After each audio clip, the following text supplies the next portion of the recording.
जिंदगी रुकती नहीं चट्टानों में, सुधा छिपती नहीं पाषाणों में। कुछ पल का अवकाश होना चाहिए, कुछ खुला आकाश होना चाहिए। नमस्कार, मैं शैलेश कुमार, शैलेश की बात में आपका हार्दिक स्वागत है। पिछले एपिसोड में मैंने कहा था कि वक्ता 4 प्रकार के होते हैं, लेकिन एक प्रश्न आपके मन में उठा होगा कि आप क्यों बता रहे हैं कि वक्ता 4 प्रकार के होते हैं। आपको क्या अनुभव है, कैसे बता रहे हैं? तो मैंने सोचा कि पहले थोड़ा इस पर चर्चा कर दूं कि मैं क्यों बता रहा हूं, और उसके बाद मैं बताऊंगा कि आपको क्या करना चाहिए कि एक शानदार और अच्छा वक्ता हूं। तो थोड़ी चर्चा इस पर कि मैं क्यों आपको बता रहा हूं, मेरा अनुभव क्या है। तो बड़ी विनम्रता से मैं अपनी ये बात कह रहा हूं कि ईश्वर ने मुझे वो सौभाग्य प्राप्त किया है जो बहुत कम लोगों को प्राप्त होता है। मैंने लगभग 10,000 से ज़्यादा विभिन्न मंचों का संचालन किया है, चाहे वह राजनीति के क्षेत्र में बड़े व्यक्तित्व हों, अथवा तो साहित्यिक क्षेत्र हो, कला का क्षेत्र हो या खेल का क्षेत्र हो।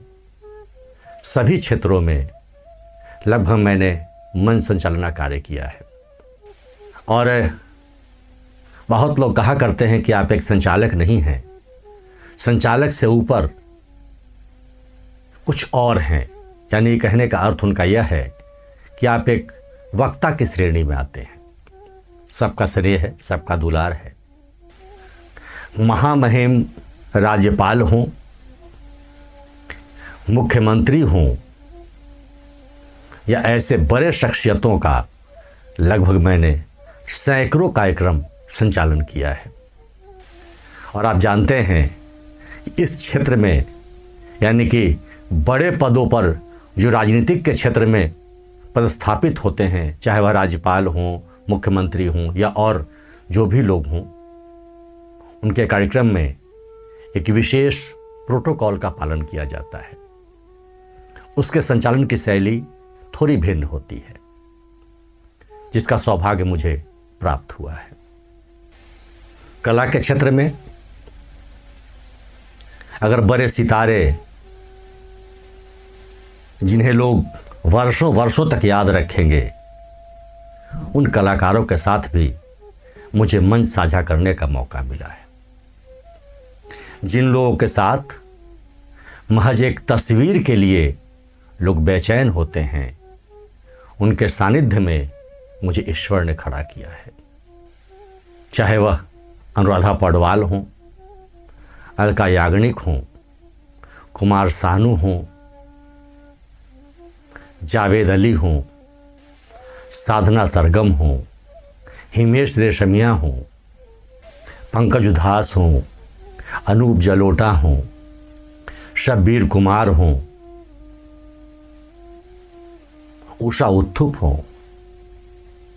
न जाने कितने दिग्गज मेरे संचालन की झोली में भरे हैं रत्न के समान।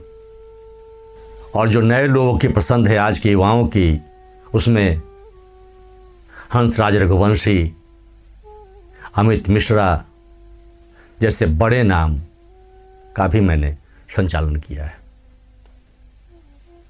हाँ, अभी हाल ही में किया था, उनका नाम तो लेना मैं भूल गया क्योंकि वो कैरेंट हैं। भींगे ओठ तेरे, कुणाल गांजा वाला। कुछ नाम इसलिए ले रहा हूं कि इनके कार्यक्रम वास्तव में सुनने में भी बड़ा आनंद आता है। हाँ, एक व्यक्ति और, दिलेर मेहदी साहब, कमाल का व्यक्तित्व। कितने नाम लूं, सैकड़ों नाम हैं, अनगिनत नाम हैं, जिनका ईश्वर ने मुझे, जिनके साथ मंच साझा करने का सौभाग्य प्रदान किया है।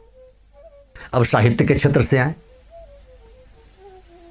तो विश्व के सबसे हिंदी के लोकप्रिय कवि डॉक्टर कुमार विश्वास साहब, सुरेंद्र शर्मा साहब, डॉक्टर अशोक चक्रधर, सर्वेश अस्थाना, विष्णु सक्सेना, विनीत चौहान, अनगिनत नाम हैं। इन सब के साथ मुझे संचालन करने का अवसर प्राप्त हुआ है, इनके सानिध्य में बैठने का अवसर प्राप्त हुआ है। और हाँ, अगर नायक और नायिकाओं कला के क्षेत्र में देखें तो अभी हाल में दिवंगत हुए असरानी साहब, उनके साथ भी मन संचालन का अनुभव है। और फिर जीनत अमान, जरीना बहाव, पद्मिनी कोल्हापुरी,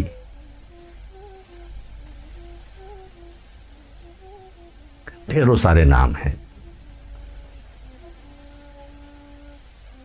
लोक संगीत के क्षेत्र की बात करें तो अभी वर्तमान में माननीय सांसद मनोज तिवारी, सांसद रवि किशन,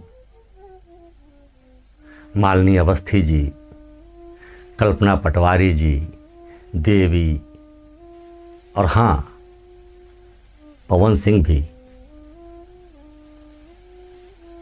इन सब के साथ कार्यक्रम करने का अनुभव मुझे प्राप्त है, सानिध्यता प्राप्त है। और जिस प्रकार से मैंने नाम लिया है वो तो बहुत कम नाम लिया है, लेकिन एक बात आप ध्यान दे रहे होंगे कि ये सब अलग अलग क्षेत्र के लोग हैं। यानी कि राजनीति का क्षेत्र हो, गायकी का क्षेत्र हो, साहित्य यानी कवियों का क्षेत्र हो, शैक्षणिक कार्यक्रम हो, खेल के कार्यक्रम हो, सभी तरह के कार्यक्रम करने का मुझे सौभाग्य प्राप्त हुआ है। और सबकी विधाएं अलग अलग होती है। बहुत सारे कॉमेडियन हैं जिनके साथ बड़े दिग्गज कॉमेडियन, मैं फिर कहूं उन तमाम लोगों का नाम लूँगा तो बहुत लंबा वीडियो हो जाएगा और सबका नाम अचानक मुझे अभी याद भी नहीं आएगा। और इतने लोगों के सानिध्य में मुझे उनके साथ खड़ा होने का अवसर प्रदान किया है, ये सब ईश्वर की कृपा है। मैंने पिछले एपिसोड में भी कहा था कि आप एक अच्छा वक्ता बनना चाहते हैं तो सब ठीक है, आप सिर्फ मांझ सकते हैं, लेकिन देते तो वही ईश्वर हैं। माँ सरस्वती की साधना करनी होती है, तब जाकर कहीं जुबां पर कोई कला विराजती है। तो 10,000 से ज़्यादा कार्यक्रम हो गए होंगे लगभग, तो इन सब का पूरा अनुभव है मुझे, और अभी भी मैं बहुत कुछ सीख रहा हूँ। हाँ, राजनीतिक लोगों के साथ उनका कार्यक्रम मैंने किया जो पद पर आसीन हैं। कभी मैंने किसी राजनीतिक पार्टी के लिए कोई संचालन नहीं किया, और नहीं मैं किसी विशेष फंक्शन में, शादी ब्याह, इन सब चीज़ों में मैं कभी नहीं जाता।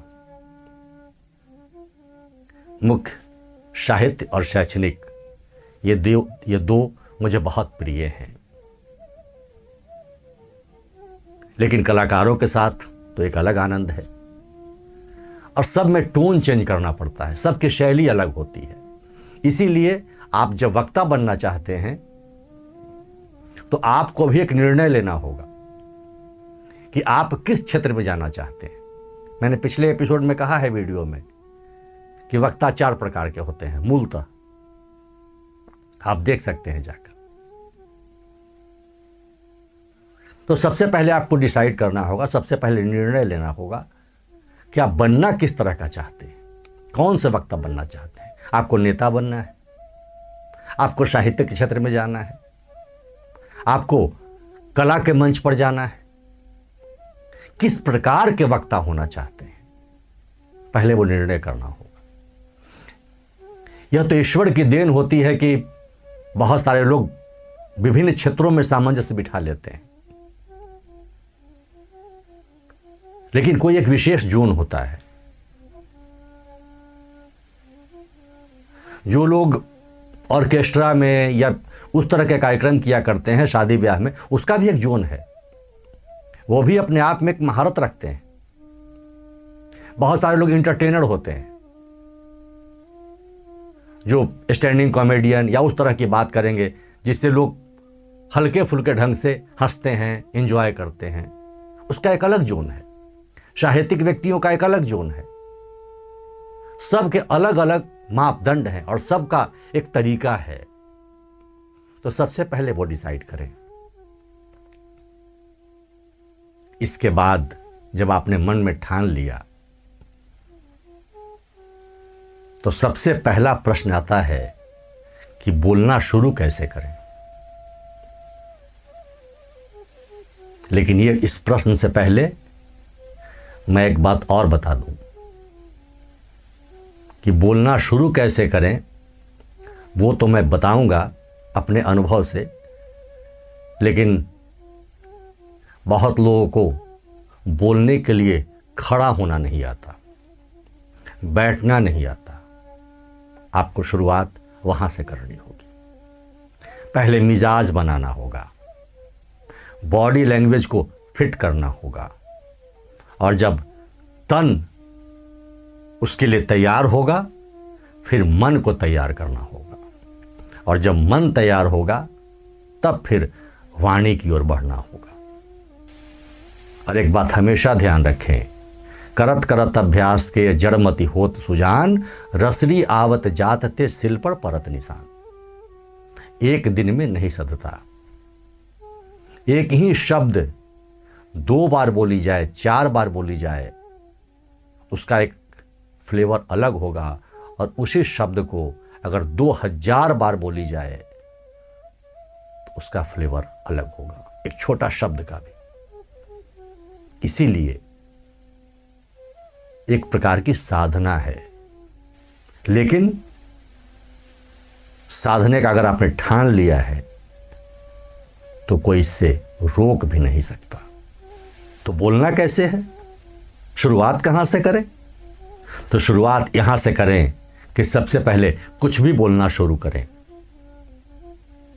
कुछ कहानियां बोलें लोगों के सामने, कोई संस्मरण बोलें, और ध्यान दें कि जो मैं बोल रहा हूं वो लोग समझ रहे हैं।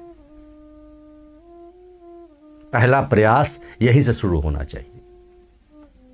कोई शुद्धता, कोई शब्दावली, कुछ नहीं, अपने लैंग्वेज में, अपनी भाषा में जितनी आपको आती है, आप 4 लोगों को बिठाकर, 2 लोगों को बिठाकर, 1 लोगों को बिठाकर संस्मरण बोले। कहीं गए थे उसकी बात बोले। हां, ध्यान रहे कि जो बोल रहे हों उसके शब्द अलग अलग होने चाहिए। एक शब्द दूसरे से घुले मिले नहीं होने चाहिए।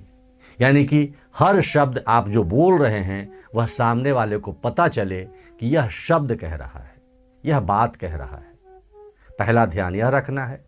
और साथ ही दूसरी बात ध्यान यह रखनी है कि हम जो कहना चाह रहे हैं वो सामने वाला व्यक्ति समझ रहा है या नहीं समझ रहा है। आपने कोई घटना सुनाई और उस व्यक्ति ने अगर समझ लिया तो आपने बहुत अच्छी शुरुआत की है। जब इतना हो जाए तब कोई एक खास टॉपिक पर बोलना शुरू करें। अचानक से कोई टॉपिक ले और बिना पढ़े, बिना जाने, सिर्फ दिमाग में वो बात आती जाए और आप कहते जाएं। देखें उस संबंध में कितना अच्छा आप बोल पाते हैं।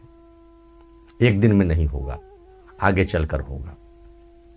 और मैं यह इसलिए कह रहा हूं कि यही मूल है अच्छा वक्ता बनने के लिए। वरना बहुत सारे जो एंकर होते हैं या बहुत सारे वक्ता होते हैं, उन्हें मैंने देखा है कि एक एक लाइन पढ़कर बोलते हैं। इसका मतलब पहली बात तो बहुत ध्यान केंद्रित नहीं है, और दूसरी बात कि वो अपने मन से कुछ निकाल नहीं सकते। उनमें सृजन करने की कोई क्षमता नहीं है। वो कभी भी अच्छा वक्ता हो ही नहीं सकते। देखकर पढ़ लेना मंच पर, देखकर भाषण पढ़ देना, देखकर संचालन कर लेना, वो कभी अच्छा वक्ता नहीं हो सकता। मैंने देखा है बड़े बड़े लोगों को, बड़े संचालक गिने जाते हैं, उनकी बात मैं कह रहा हूं, मेरे बगल में खड़े होकर कभी 7 मौका मिला है तो एक पंक्ति पढ़ते हैं।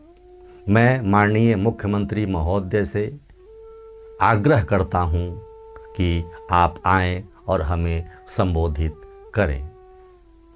ये लिखा हुआ लाइन।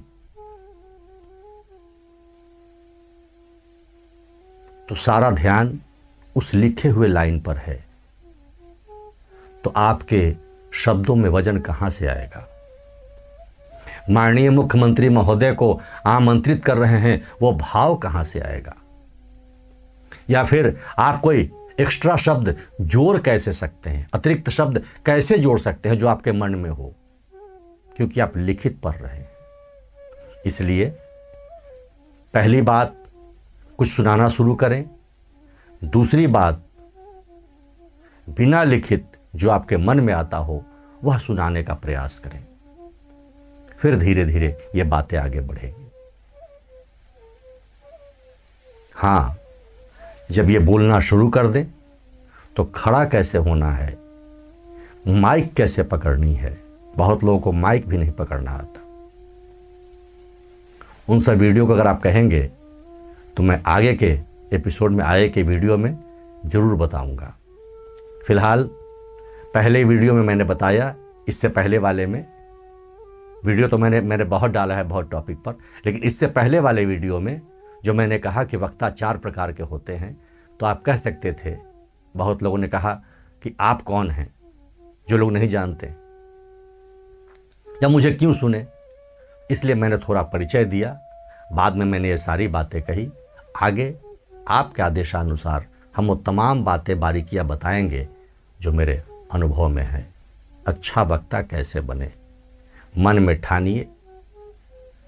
शैलेश की बात को सब्सक्राइब नहीं किया है तो सब्सक्राइब कीजिए, लाइक कीजिए, शेयर भी कीजिए, कृपा होगी आपकी। तो आज शैलेश की बात में इतना ही। अगली बातें, विशेष बातें अगले वीडियो में। तब तक के लिए बहुत बहुत धन्यवाद।